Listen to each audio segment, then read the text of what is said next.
Joining us today is best-selling author and economist William Engdahl. He's been writing on issues of energy, politics and economics for more than 30 years.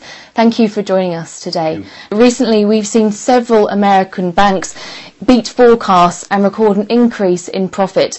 So is the worst now over for the world's economy? This is by no means a sign of the end of the crisis.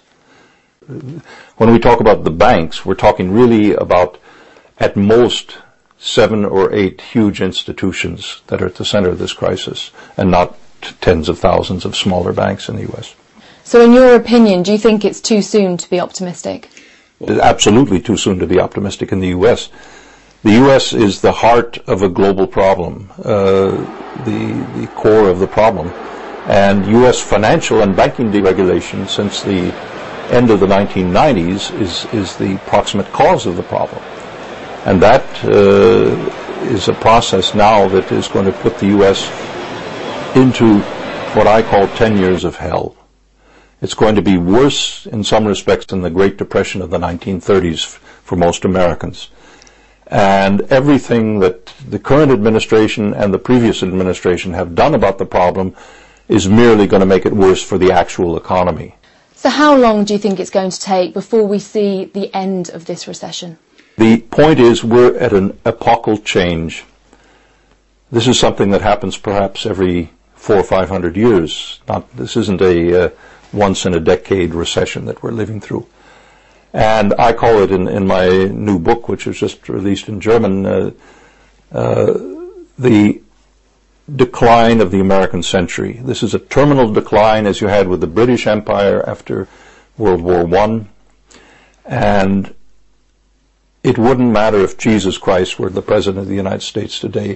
There would be nothing he could do to reverse that decline process. He would almost have to reorganize and start from scratch, because the cancer of this financial system has embedded itself so deeply that they've destroyed industrial technology in the United States. They've outsourced manufacturing over the past 25, 30 years to Asia, to Eastern Europe, all over the world.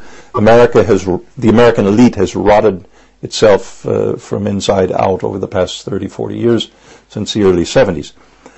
So Europe, including Russia, very much so including Russia, or let's say Eurasia. Eurasia is a vast continent which has every resource man could imagine for anything that we would want to build economically. It has the brain power, it has the scientific talents. We haven't totally destroyed that, as has been the case in the U.S. And that is all we need. It has the raw material. Russia has unlimited technology for unlimited resources of natural gas and oil. The Russian geology is light years ahead of American and Western geology, geophysics, let's say, because it is based on real earth science, real physics, and not on hocus pocus to hide the fact of how much oil the world has. So there is nothing that's lacking. The decision in the Western Europe, in the European Union, is for many European elites, I know this from discussions here in Germany in the recent years, they have to make a choice, and they're schizophrenic about that choice right now.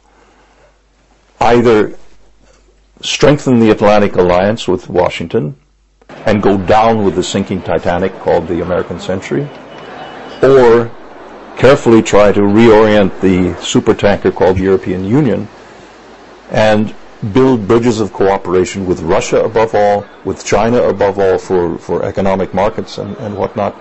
And what are your thoughts on the US President Barack Obama? Do you think he is the man to control this situation? No.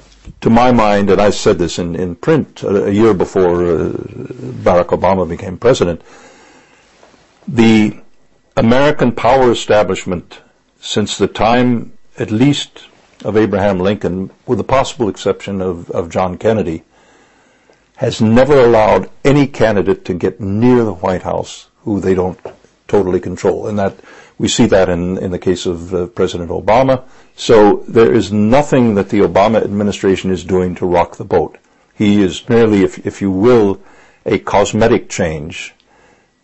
What do you say?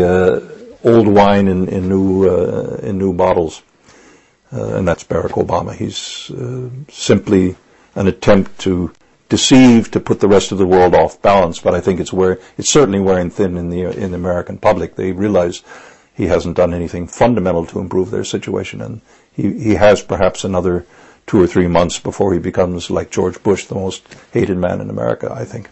You touched upon George Bush there. Now, one of your books that you wrote about looks at the hidden history of oil and money and how that is the hidden cause, underlying cause behind a lot of conflicts since World War II. Now, so if we consider the US agenda then in Iraq, was it about oil? Very much it was about oil, but not in the sense that that many journalists speculated at the time. The question of oil for this United States elite. First of all, let's look at the Bush-Cheney presidency. Institutionally, the Bush-Cheney presidency represented the geopolitical power of the American military-industry complex combined with big oil. They're inseparable. Halliburton is the poster child for this. Halliburton is, at the one and the same time, the largest construction company building military bases around the world for the Pentagon. And Halliburton is also the largest oil field geophysical services company in the world. So they're in every country where there's suspected to be oil, offshore, onshore, and so forth. So that's a massive intelligence capability. But the point about controlling Iraq and militarizing the Middle East goes back to something that Secretary of State Henry Kissinger said in the 70s. If you control the oil, you control whole nations or groups of nations. Who was in Iraq before the war? China, Russia, and France. Who howled with protest in the UN Security Council and refused to sanction the U.S. war against Saddam Hussein? China, Russia, and France, for very good reason. The control of Iraq militarily means that the emerging powers of Eurasia lose the ability to have an independent supply line of oil. Look around Africa. Where are the hotspots in Africa? Darfur.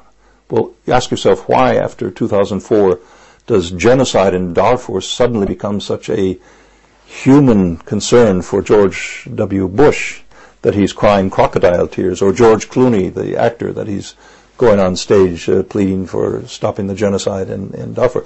Well, it just so happens, if you look behind the surface, Darfur has huge untapped oil resources. And continuing then on the subject of oil, now many people forecasted that the price of oil will be stable for many years to come, for decades. Now, do you think Russia was perhaps wrong in concentrating all of its attention on oil? No, I don't. Oil and natural gas, we have to link both of them. I think the strategy of when he was president of President Putin, and now as prime minister in the Medvedev government, to use Russia's vast resources of natural gas is a highly intelligent and absolutely crucial part of trying to counterweight the military power of Washington by creating networks of economic cooperation with Western Europe, especially Germany. I think I would do the same myself were I sitting in Moscow. Thank you very much for joining us today. Thank you.